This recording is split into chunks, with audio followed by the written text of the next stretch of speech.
Now, concupiscence. What in the world is that? Now that one of your colleagues has brought it up, it's on the table. What is concupiscence? Well, I didn't like Martin Luther's. Martin Luther really truncates the definition. He just says lust. Okay. Mm-hmm. I thought of it in a much broader way. Like, I mean, you think lust, you think sex. Okay, that's part of it, but it's lust after all things worldly. Sure. Greed, avarice, right. All of that. Right. It's the 9th and 10th commandments. The coveting, wanting whatever is not yours. And that's always the first part of any sin. You choose that you want something, and you choose to violate God's will to accomplish that, whatever it might be. Well, and idolatry, too, Mm-hmm. because you place the things of this world right. in the place of most importance, Mm-hmm. where God should be. Right. That's right. Yeah. Now, concupiscence is actually a rather technical term. And concupiscence can mean the same thing as original sin, but what it really is after is kind of this sinful desire. That's what concupiscence is. Luther said concupiscence is sin. Now, this is the big thing that Luther did. Concupiscence, in Luther's mind, is sin. It qualifies as sin. So even the desire is sinful. Whereas in Roman Catholic theology, especially in Luther's day, well, and still to this day, concupiscence is not sin. See, they make a distinction, and they're very careful about this. In Roman Catholic theology, concupiscence is just the desire. Well, everybody's got that. That's not sinful. It's not sinful until you act. Now it's a sin. And so they make a big distinction. And so they'll say, concupiscence, you got to resist it, you got to fight against it, but that's not a sin in itself. So if you go to penance in the Catholic Church, you don't confess your concupiscence. That's just part of being human. You confess your actual sins. Make them up if you have to. Yeah. How can you justify that whenever he even says, if you lust, if you think, thoughts? Well, yeah, you see, they would work it all out. They would say you have these inclinations, you just fight against them. And they would say lust is more than just having an inclination. Lust would be, actually dwelling on it, fantasizing, really pursuing it. Then it counts, but not until. I struggle with this one too, because it seems like if you're tempted to steal something and you decide not to, or you don't, then you're not a thief. On the other hand, if the only reason you didn't was because the car broke down and you didn't manage to get there to do it, well, you pretty much would have been a thief except for things beyond your control. Sure. But still, I think Martin Luther would say either way, you're guilty. Right. Yeah, I would agree. He would certainly say either way you're guilty. Just because you thought about it. Sure. Now, we might laugh at the Roman Catholics for making the distinction between concupiscence and actual sin and think, oh, that's kind of, they're silly. Why are they doing that? But why would they do that? What's motivating them from a human standpoint? The problem with it is, if you figure you're guilty because you thought about it, then there's no reason to overcome the temptation to do it. Okay, because Guilty we all either way. You think, all right, and so you take away any desire or any motivation to try to be morally upright. Why bother? Because if the thought is bad, then you may as well do it anyway. And so this helps to provide a goad for morality, because you don't worry about the sins. You got to worry, and the thoughts worry about the actions, perhaps. It helps reinforce works righteousness. How's that? Because you can still earn your way to salvation if you avoid sin, even though you may think about it. But if you even thinking about it as sin, then there's no way you can do a good work. Yeah. Basically, what's happening is, to make concupiscence not a sin is you're making it manageable. You're making it a little bit doable. So now I don't have to confess so much. And now it's theoretically possible that I might be able to perform this. Can I control my actions enough that I behave myself? Yeah, maybe even control my thought life, perhaps. Can I ever get rid of that desire? No. Well, that's not a sin. Don't worry about it. Oh, great. I can do this then. You see, it gives me some hope. Now, we might, like I said, ridicule Rome for doing this, but the fact is we are all prone to this kind of a thing. And you hear this all the time from an adult Bible class. Some guy raises his hand in the back of the classroom and says, "Pastor, is it a sin if?" And, fill in the blank. And what I've learned is that basically that question is motivated by a desire to somehow justify yourself. Because what you're trying to do is you're trying to find out how far you can go and what's sin and what isn't sin, and you want the pastor to say, well, of course not, that's not a sin. Great, I can continue on. When in reality, the right answer is probably to say, I'm sure it probably is. Yes. Because, before they go on, just say, yeah. Is it a pastor, does a sin? Yes. You have to ask. Yeah, if we have to ask, I'm sure it is. You see, the fact of the matter is, what we have to realize is that sin permeates us completely. And because of original sin, everything we do is tainted by sin. Everything. We can't free ourselves from it. We're sinful. We are guilty.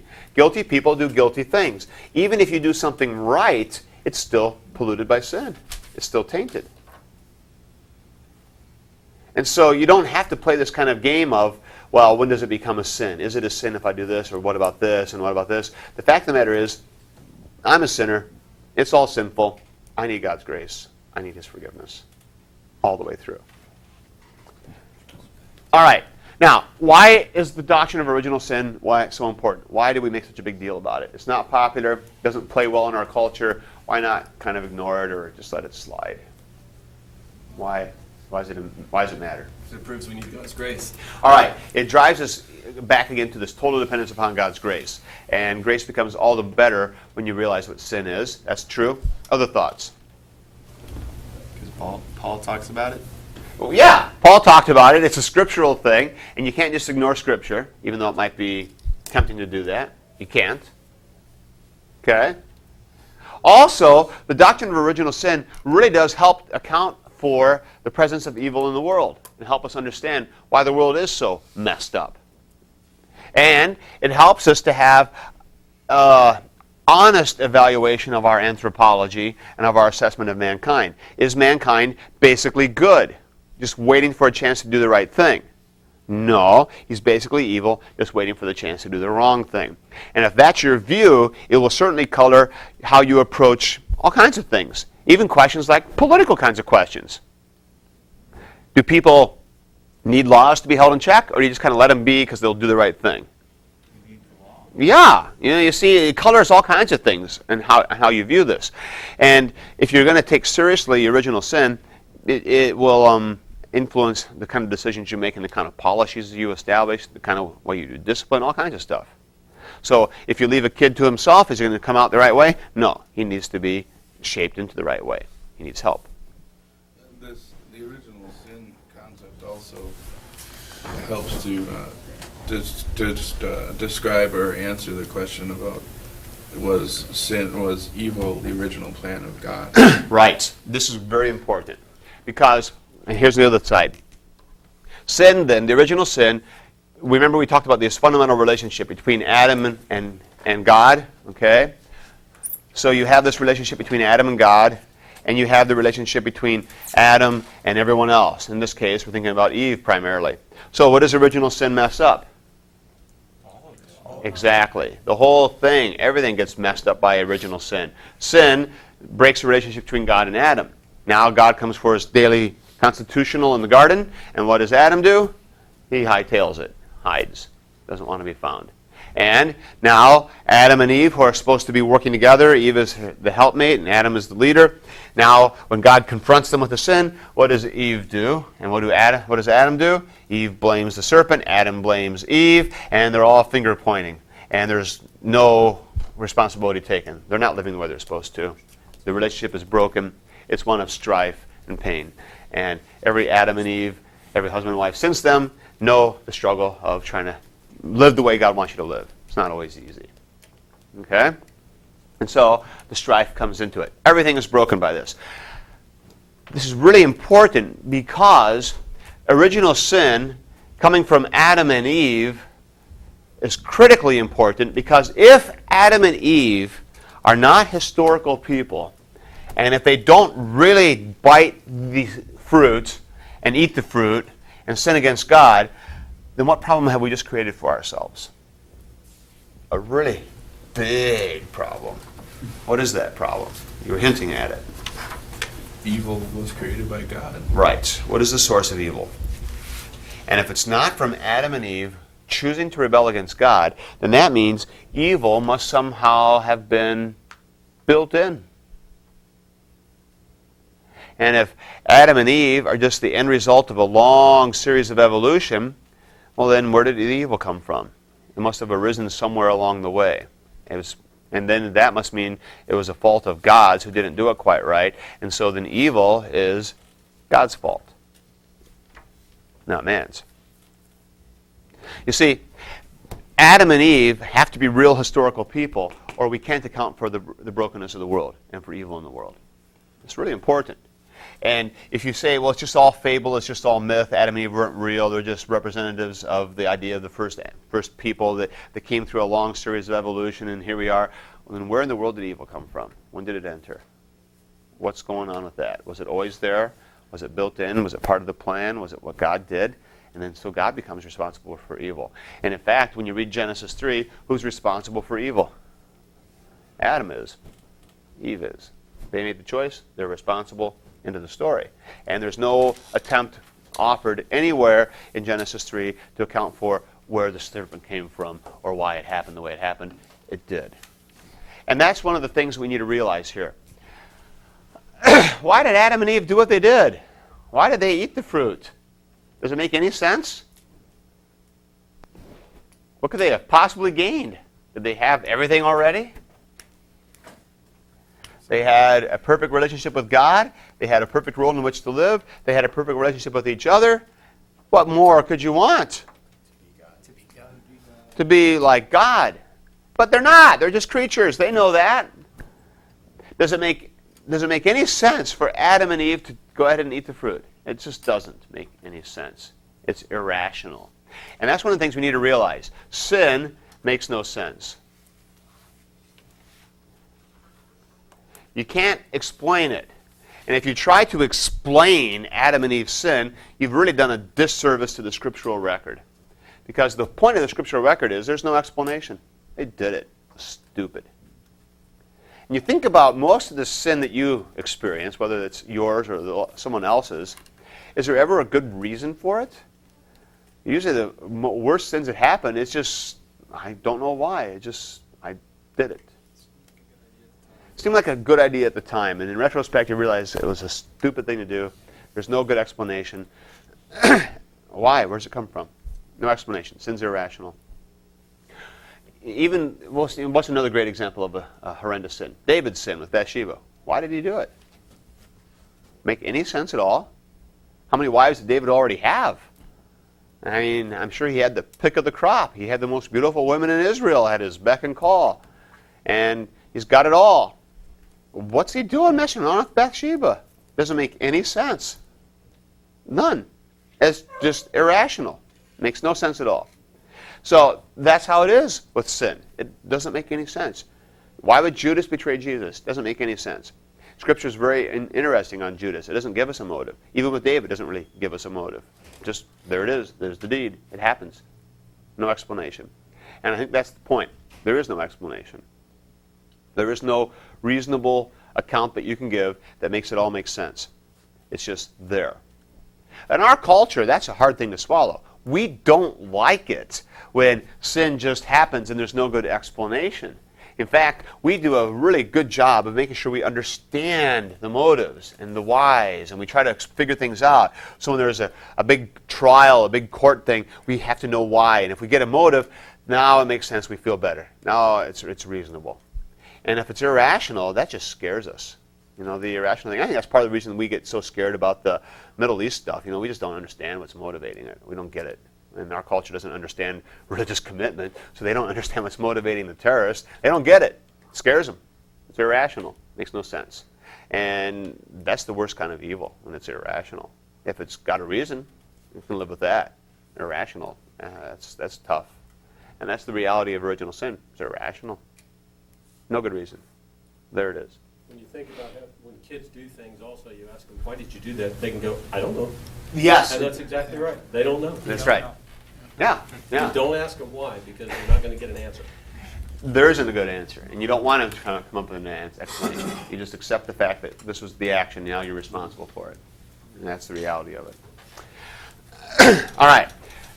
So, is original sin a necessary part of being a human?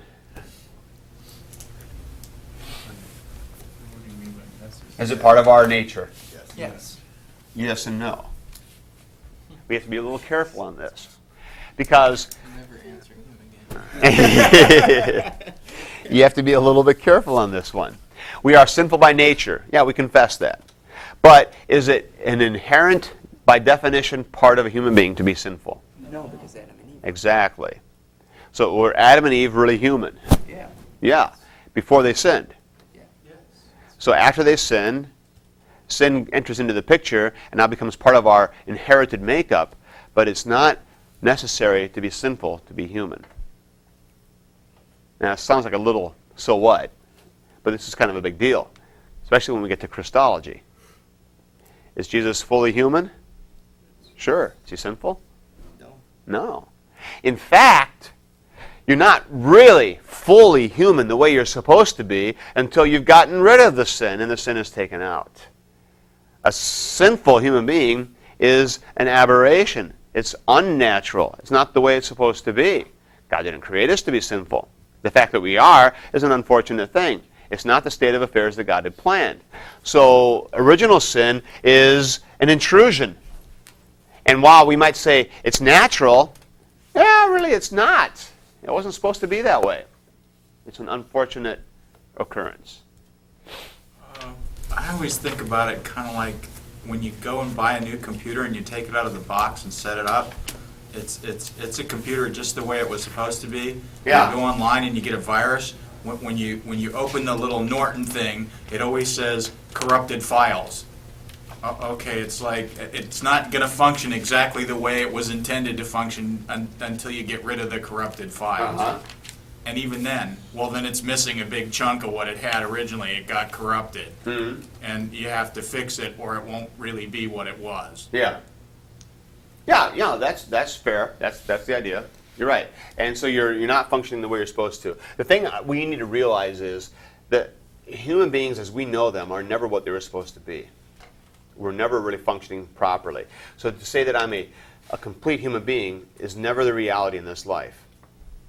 Never is. We're always functioning in a deficit situation, less than what God created us to be, not fulfilling His will, not fulfilling His purposes. And this is helpful because, you see, now what's the work of Christ in the work of salvation is restoring us to what we're supposed to be, putting us back. And this is significant then because the goal of God's work of redemption is that we would become all that we were created to be, that we would be fully, completely, totally, truly human. Because God created you to be a human being, and so you shall be for eternity. That's God's plan. And so redemption is putting us back into the plan, back into what God had intended. That's the idea here.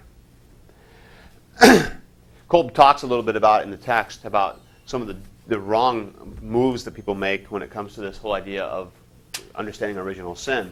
We talked about Rome a little bit, that Rome calls concupiscence. That's the idea of original sin, and that's not really sinful. The other thing is with original sin, Rome will talk about the guilt, but what Rome teaches is that when you're baptized, that eliminates the guilt of the original sin. And that's what baptism takes care of for you. All that guilt is gone, and so now all you have to worry about is dealing with the guilt that you still have in your life. And you take care of that by winning God's grace.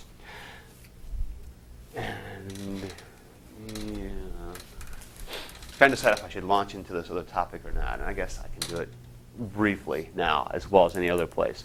So, for Rome, the issue is how you understand grace. That's what it all comes down to.